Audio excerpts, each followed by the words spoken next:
Are you ready to master the waves of medical device product development?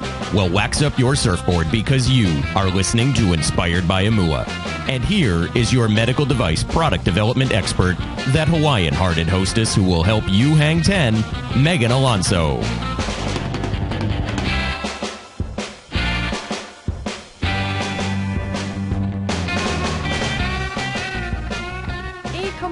And aloha. Mahalo for tuning in to another episode of InspiredByAmua.com. Today's guest, Brian Johnson, is the founder of the leading news source for medical devices, MassDevicecom. Brian also started the Device Talks events, which take place all over the country and dive deep into the news of what's going on in our industry. Today, we'll get a sneak peek into some of the top CEOs of med device interviews, and we're interviewing the interviewer. So, Brian, are you ready to hang 10? Yeah, I don't think you've ever seen me surf, so. Well, we'll have to change that. Right. Boogie boarded before, but not surfing. Okay, next time.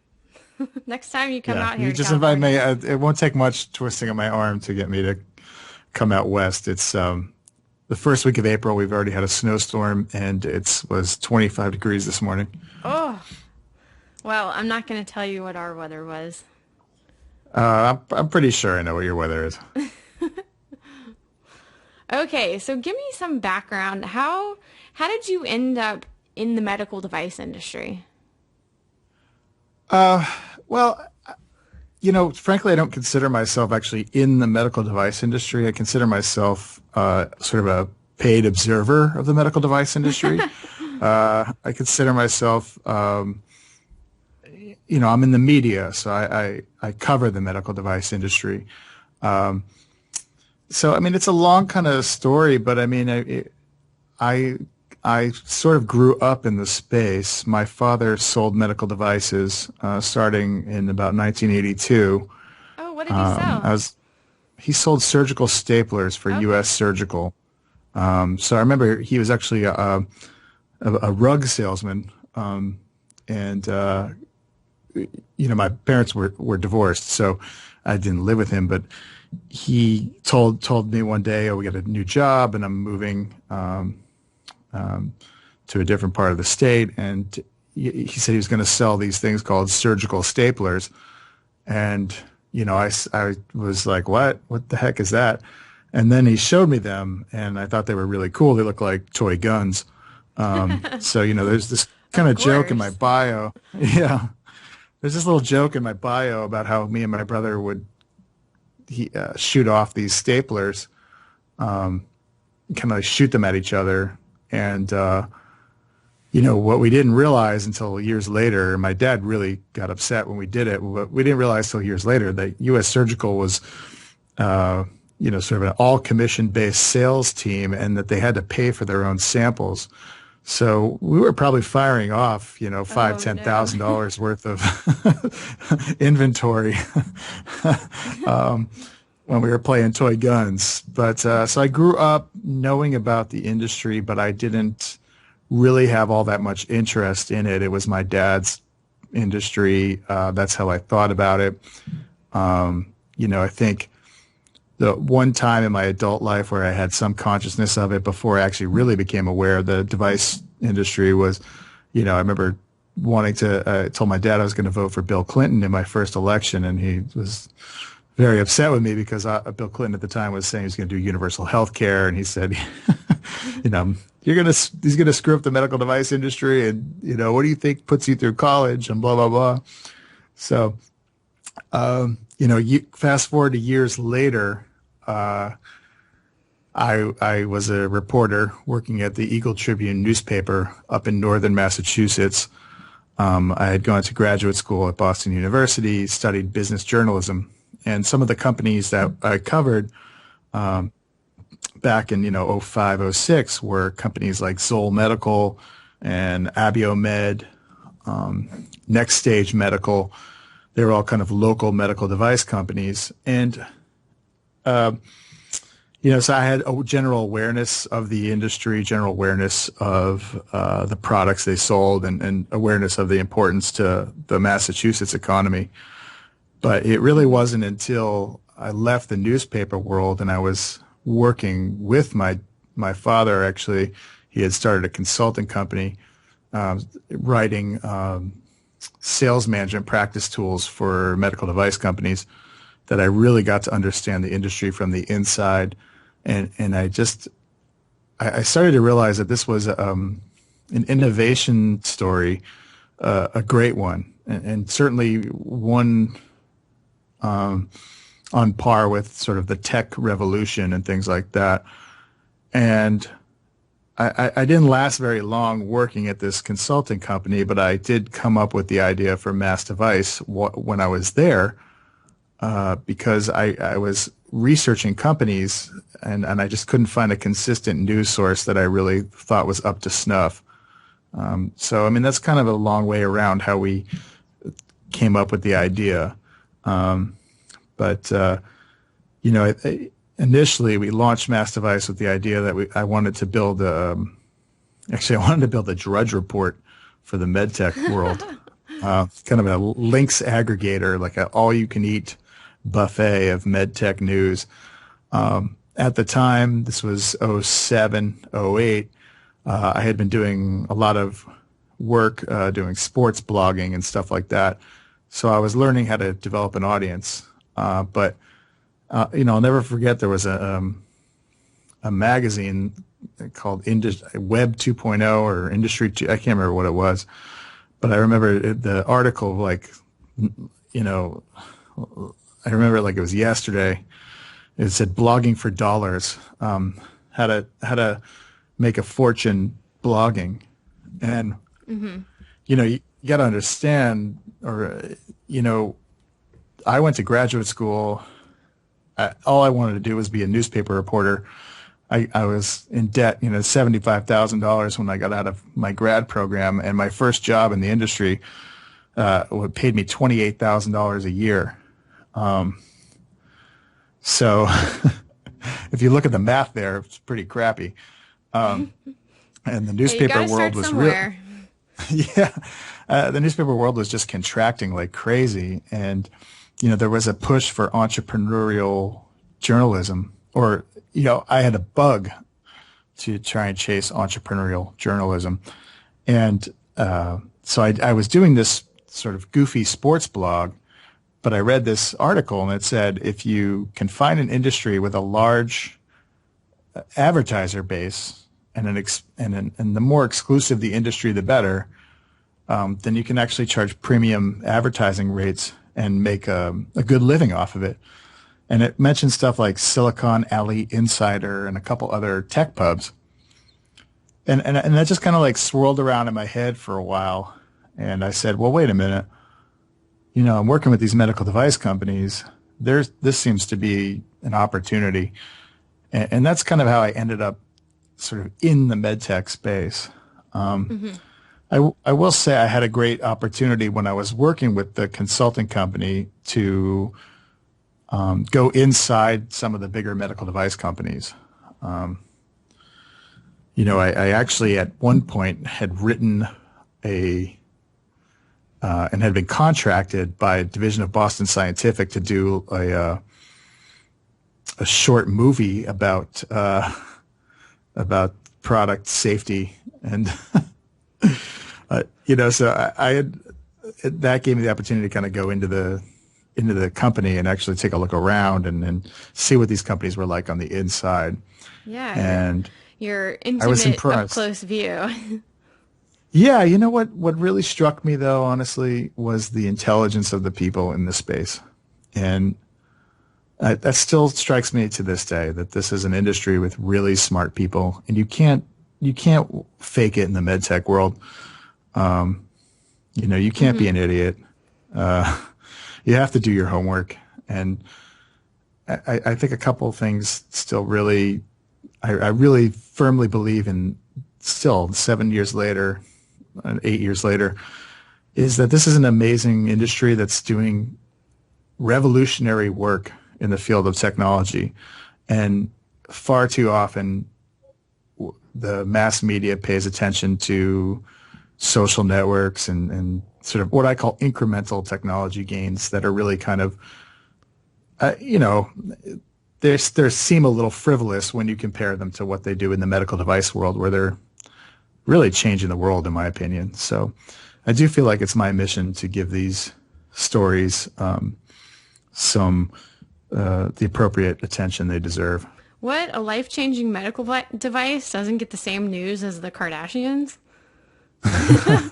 Come on. Well, until Kim or Chloe until or they use Chris one. has to either get a pacemaker put in or, God forbid, a prosthetic limb. Yeah. I don't think we're going to hear too much about them. But there is in the mass media world, I mean, there is a real tendency to cover the gee whiz technology, and so you will see, like I saw the other day on Vice, Dr. Robert Greenberg and Second Sight Medical's oh boy, I'm going to forget, Argus. I almost called it the Oculus, the Argus 2 retinal implants, and that's sort of the dream technology, right? Everybody loves those stories, but that's an amazing technology, and I'm not taking anything away from it. But if you think about what just the stent has done in terms of changing lives, or endoscopic surgery, what that's done to change the course of human events, I mean, that's amazing, revolutionary technology, and really we just totally take it for granted. And we had an early saying here that was, sooner or later everybody needs a medical device. And so read about it first on MassDevicecom. Oh, I like it. Yeah, you should have seen we had some really bad looking ads on it, but it's just fascinating to me. It's it's one of the few technologies in the world that without a doubt every single person in the world will use at one time, at least, and probably multiple hundreds of times in their lives. Mm-hmm. Yeah. Yeah, that's really powerful stuff, and I like how you just get to the passion behind it all, and that's kind of what fuels my company and this podcast as well. Yeah, I mean, I'm amazed still about how many devices come as a result of someone having a hardship in healthcare, or someone dying, someone losing a loved one. There's a personal story to a lot of these. Almost every device I've ever seen, there's some personal impetus behind it. Mm-hmm. So speaking of stories, can you share one of those stories that MassDevice has covered, or maybe kind of the why someone has started their company and just what fueled their passion for that? Oh, sure. I mean, there's literally hundreds. But a recent story that I think is really special is, and it kind of exemplifies this, is the story behind Homem Cardiovascular. Uh-huh. It's a non-invasive test to determine if you have coronary artery disease. It's a 7-minute test that replaces a nuclear stress test.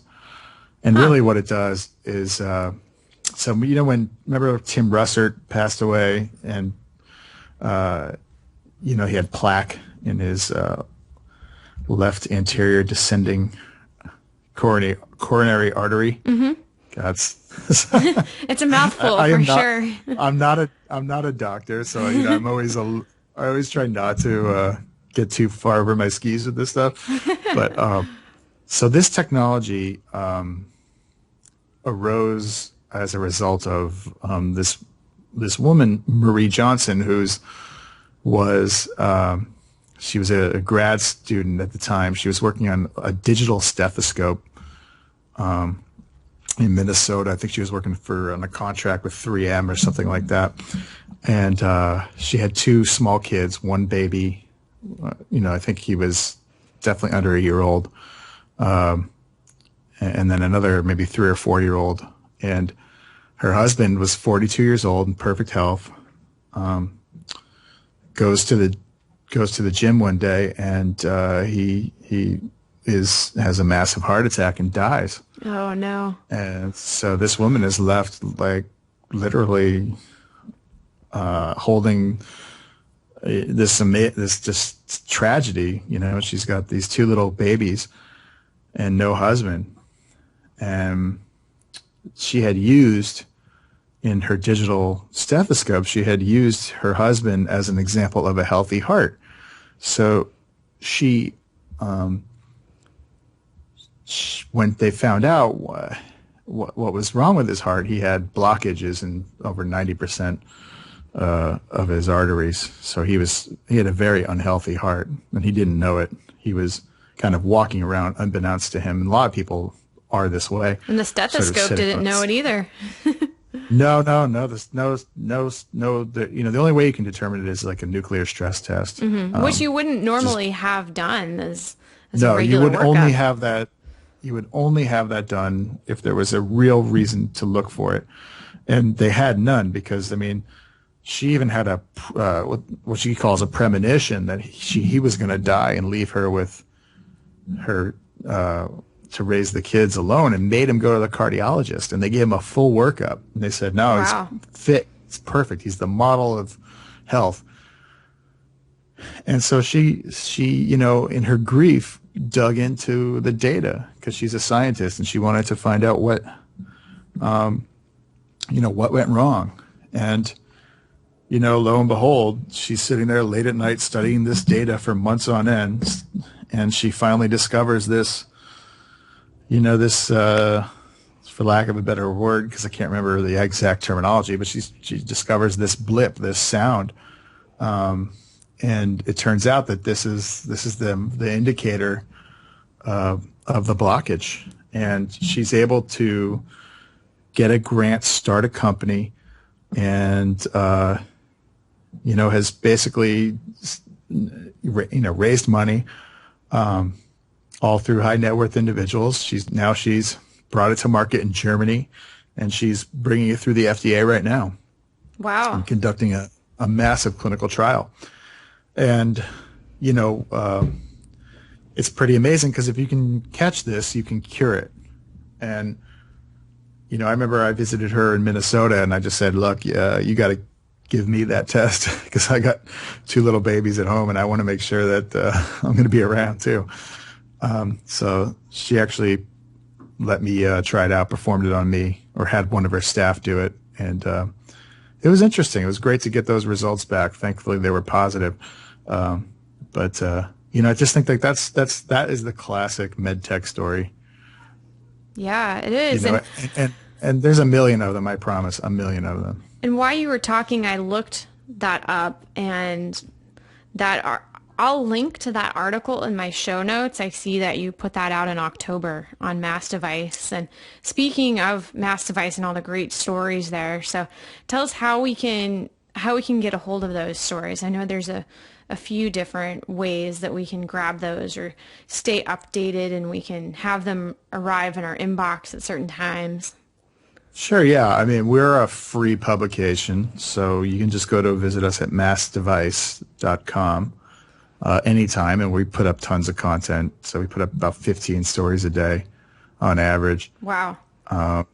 Yeah, we work pretty hard around here, and our editorial staff is fantastic, and that's really, I think, what has set us apart over all the years. But we have a daily newsletter. It's the +5, the top 5 stories of the day, delivered right to your inbox. We also have a podcast called Device Talks Podcast, and you can hear Marie's story on there. You can hear a lot of other really inspiring stories too. And then we have our print publication, Medical Design and Outsourcing Magazine, and the companion website to that as well. And then we have our Device Talks live events which kind of take this format and bring it to different cities in the U.S. Mm-hmm. Okay, Brian, so speaking of that magazine and those live events, I know you have some freebies for our guests. So I will have a digital download of that magazine for you. And then tell us what you have for us on the Device Talks end and when that next Device Talks event is. Sure. So about a year ago exactly, MassDevice was acquired by a company called WTWH Media. And as a result of the acquisition, we launched a publication, a hard copy magazine called Medical Design and Outsourcing Magazine, which we call our technical publication for the medical device world. And we are 4 issues in. So this is kind of cool. It's, you take a bunch of online guys and give them a chance to kind of create a magazine, which has had its own unique sets of challenges and opportunities. But we just released our Trends in Medical Devices issue, which we're really proud of. I'm really excited by the cover because we put a couple little carrots in there for our readers. We actually have a surgical robot wearing a Fitbit, which we like that, and we like carrots for sure. Yeah, I was excited about that, so we're going to be giving away that to your readers or to your listeners, and I think you'll be able to provide them a link to to download the issue.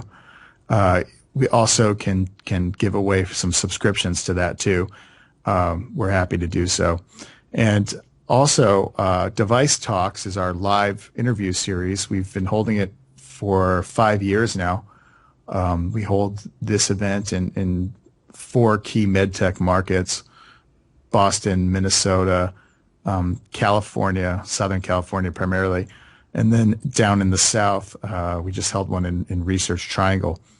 So our next event is in Minnesota, and it's on June 6th, and we're going to have CEOs from Teleflex Medical, from Smiths Medical, from Rebiotics Medical, and also people who are very high up and sort of head of R&D, chief technology officers from St. Jude, Smiths, Medtronic. This is about 250 people come together. It's a full day of content, workshops, live interviews, networking, drinks, dinner. It's a great event. We've been holding it, like I said, since 2011, and it just keeps getting better every year. It's a great way to reconnect. It's a great way to connect with our audience. It's a great way to give people a chance to meet some of these leaders that we find really inspiring. And what we're going to do, because you're an old friend and I'm excited for your new podcast, is to provide a little discount for your listeners. And we're going to have that code be, and I'm going to gotta get it up here. MUA. It is. It's a MUA. It's IMUA. So you can add that promo code in at checkout, and you get a nice discount on the registration. All right. So that's because Megan, you've been a terrific friend over the years, and I love working with you. I like working with you too, and I really enjoy the Device Talks events. It's just a very intimate setting, and Brian has some of the top CEOs in the medical device industry on stage, and even though I say on stage, it's just very intimate setting and very personal, and you get to watch that live, so you feel like you're a part of it. And as much as I love audio and podcasts, there's just something special about being in the room and seeing the person and watching the expressions on their face when they're going through their interview, and more importantly, just telling the story behind their company. Yeah, and you get to learn some really cool facts and personal stories about some of these folks who you know who are, these are, publicly traded CEOs. They're powerful people, and it's nice to hear, sometimes about how they grew up or different things that shape their lives and shape their leadership style. Mm-hmm. I kind of think of it like over the years that I'm writing a management book that only I really get to read. I've interviewed, dozens of these CEOs over the years, and I keep trying to find, actually throughout my whole journalism career, interviewing really successful people, trying to find out if there's some formula for success. I don't think I really have come across anything in terms of too much common threads, but it's I guess it's a lifelong pursuit. Mm-hmm. Yeah, well, let's talk about some of the interviews that you've done. A few of them that stand out in my mind. Joe Kiani of Massimo talked about how he started the company in his garage, and another top-level CEO mentioned that he frequently holds all staff meetings at 2 a.m. So that was interesting. What other quirky things have you picked up along the way? Well, I mean, there was back in our first event in Orange County, we interviewed Mike Masalam and from Edwards Life Sciences, mm-hmm. and his dad was an exterminator. And oh man, I forget the Yellow Pages ad he had, but it was a really good one. It was something like, oh shoot, I can't remember. I'm sorry. We'll have to find it, and I'll put it in the show notes. You will, but yeah, it was a great one because it was, he grew up in Gary, Indiana, a tough town, and killing is my business, I think was. There's something funny. Crazy like that. And he said they would get some phone calls and some interesting phone calls.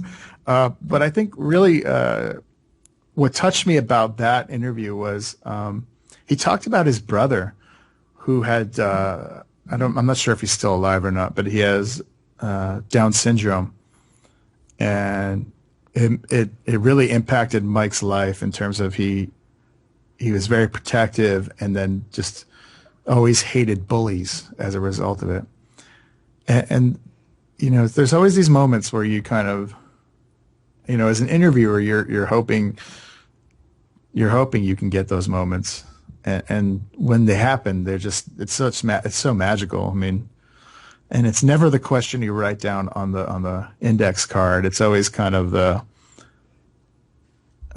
when it's just a conversation and you just say, hey, well, where'd you grow up? And it kind of leads you down that path. And that the same way with Fred Lampropoulos from Merit Medical. He's the one who talked about his 2 a.m. staff meetings, which is true apparently, although I don't think he's had one in a while. Yeah, maybe I shouldn't have said frequent. Every so often, every few years, maybe. I think you only need to have one to have that be a looming threat. Yeah. There's so many. I mean, we've been so lucky. We've had a lot of these interviews just happen organically around big events. I remember we got Joe Almeida from Covidien like a week after he took the CEO office. Wow. And so you were probably his first interview as Covidien CEO. It was his first interview. It's amazing too, because now I've been in the business long enough and I've done this long enough that I have interviewed some of these guys, before they took the job, after they took the job, and then they've left their jobs. Uh-huh. So we outlived Covidien, which cracks me up. I mean, like now that Covidien got bought by Medtronic, like that, Covidien was was the 800-pound gorilla when we started, and now they're gone and we're still here. So, it's pretty wild. But there's always one story that kind of sticks out to me, one moment, and those are just so great. Because I think a lot of people really want the chance to open up, and I've found that the more successful they are, the more willing they are to talk about it. It's not. I mean, that's not really like I say to some of these guys afterwards. It's. I mean, who doesn't want to be the center of attention for an hour? Yeah. Who doesn't want to have a couple hundred people hanging on their every word? There's a part of all of us that want to do the inside the actor's studio interview. Well, Brian, I think our listeners are hanging on to your every word right now.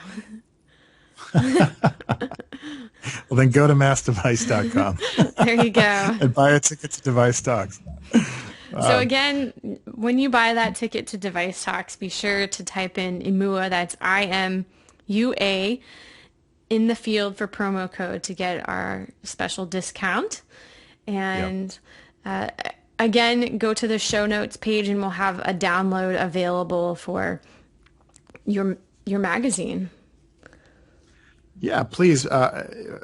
We really want, we're trying to really build a publication again that has the ability to help shape the industry, and we're doing our best. It's a work in progress. We welcome feedback. We would love more contributors, and we're really looking to grow the medical device network that we have into a premier media network. Everything from benchtop engineers to CEOs. I think we get to have a chance to provide everyone with something they can use in their jobs. Yeah, I think that's a great idea, and it'll dominate.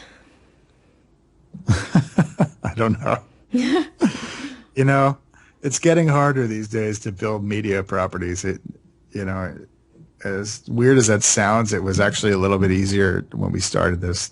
And you'd think that wouldn't be the case because we have so many things like Facebook and Twitter that amplify your content. But really, that kind of makes it, you're still just kind of feeding the beast of those social networks. You're actually creating less brand loyalty. So it was a little bit easier, I think, back in 07, 09 when we started this because, actually it's funny. I think we were one of the original Twitter accounts, so we really just somehow had that hooked up to our RSS feed. So we were pumping out stuff on Twitter every time we posted stuff to the site and just had no idea how to use it. And we have like 13,000 followers now. Wow. So, you never know, but it does seem a lot like that the more tools we have to play with, the less people tend to gravitate to going to specific websites. So yeah, there's a lot of noise out there. Yeah, there is, and there's more and more options today in terms of information about the medical device world than there was when we started. So, we're really thankful for our audience. I mean, they've stuck with us through thick and thin. We started this. We were just two people.